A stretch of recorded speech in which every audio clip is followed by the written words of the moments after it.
They rain and they snow on everyone. Everyone who has a pulse felt the impact of Joni Mitchell's debut performance on the Grammys Sunday night. The 80-year-old has been releasing music for 55 years, but decided to finally grace music's biggest stage with her legendary presence, probably so she could cross that off her to-do list.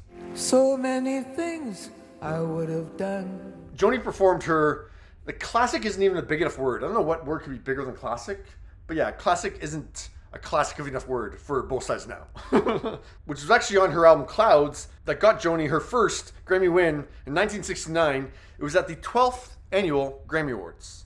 This was the 66th annual Grammy Awards. So many things I would have done, but clouds got in my way. Joni wrote and recorded that track when she was 25, 26, and she revealed to Elton John on Apple Music in 2021 that some said to her, she's not wise beyond her years. It's not an ingenue role. Yeah. I wrote it when I was in my early 20s, and I took a lot of ridicule for it, from... Oh, it's a most What do you know beautiful about song. life? You're only 21. Yeah. I've looked at life from both sides now. But I think I finally became an old lady myself and could sing the song right. I agree with that, actually. Like, it's amazing that 26-year-old or 25-year-old Joni wrote that song. I don't know how she did it, but she did. But she didn't have to write that song for like another 3 decades, really. Because that's when it became a classic. In the year 2000, at the age of 57, Joni re-recorded the track for a jazz album where she was accompanied by a full orchestra. From both sides now. I've played with classical musicians before, and they're always reading the Wall Street Journal behind their sheet music, and they always treat you like it's a condescension to be playing with you. It's love's illusions that I recall. But everybody, the men and Englishmen, were weeping. They were playing and weeping. Really don't know love at all.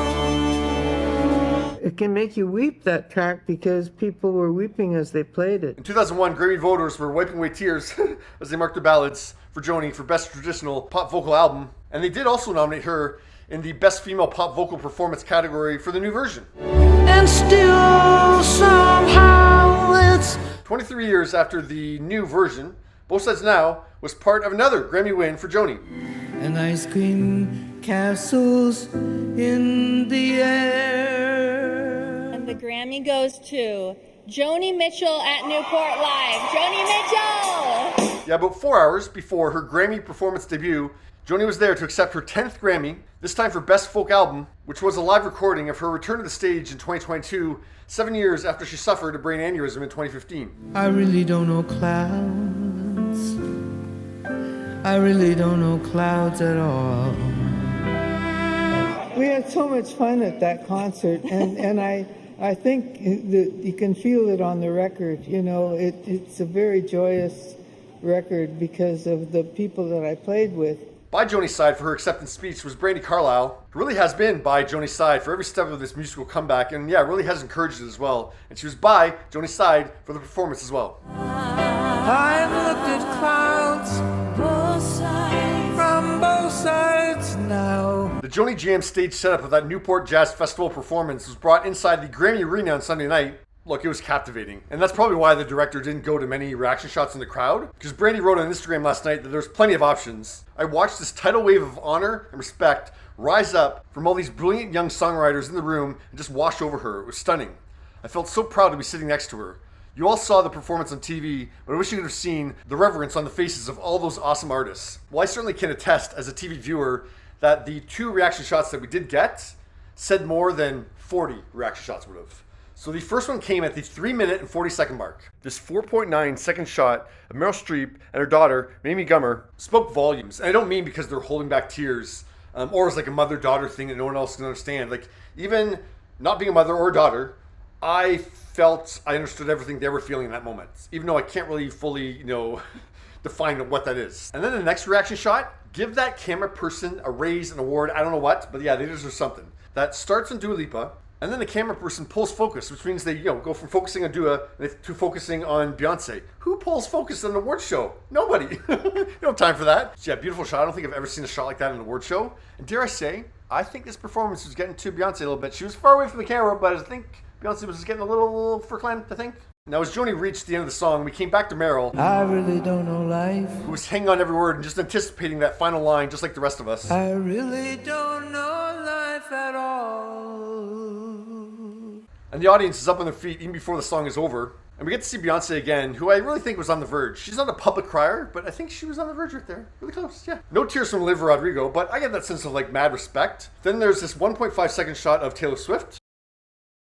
Back to Dua with some water in the eyes I can see, but she's smiling. That brief second we see Lainey Wilson's eyes underneath the cowboy hat, looks to me that there's some water going on in those eyes too. Meryl and Mamie have gone to the other side to have a laugh about this. Karol G is beaming. Not gonna lie, I was expecting, and we've come to expect, a Grammy performance from a legend that is not so legendary, let's say. Like, we like giving them the flowers. The nostalgia is great, but it's not a legendary performance. Just leave it at that. So when the performance began, and Joni like changed the note or, sang a musical phrase a little bit differently, I think, oh, she doesn't, recall that she's not supposed to sing it like that, or she changed that note because she can't hit that other one. And then this moment happened that I went, oh, I've got this all wrong. When you go and if you care. I went, oh, yeah, because in the studio recording, she sings it as, And if you can. and she keeps that note going beyond the piano finishing that musical phrase. Like, she extends that note, but then this, all of a sudden, she rushed that line and ended right with the piano. And if you care. Perfectly. And I'm like, oh. So yeah, that's going to be like, oh, I'm starting this over again. Because, it was stupid for me to not realize this to begin with, because this is Joni Mitchell. This was Joni giving us a new version of Both Sides Now, just like she did in the year 2000. Well, something's lost, but something's gained. This is not Joni trying to sing the song she sang when she was 57 years old. No, this is Joni Mitchell singing this song as an 80-year-old woman. In living every day.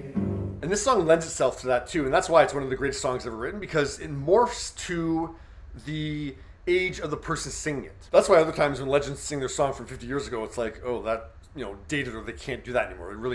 You really shine a light on that. Your life experience comes into play when you sing the song.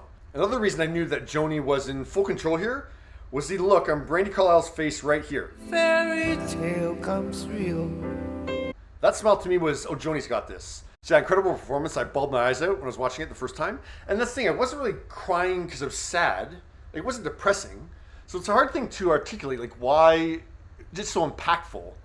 And once again, with each version of the song, we all have different, interpretations of it, or just like how it hits us. And I think with this version, it was just somebody singing it like they've lived 80 years. They shake their heads and say, Joni, you've changed. And it's someone not trying to recapture their youth or whatever. It's someone completely comfortable and confident that they have lived 80 years and they don't have another 80 years to live. Probably not. And, you don't have to fear that or not talk about that. And it's just, I've lived a life. And here I am telling you my story.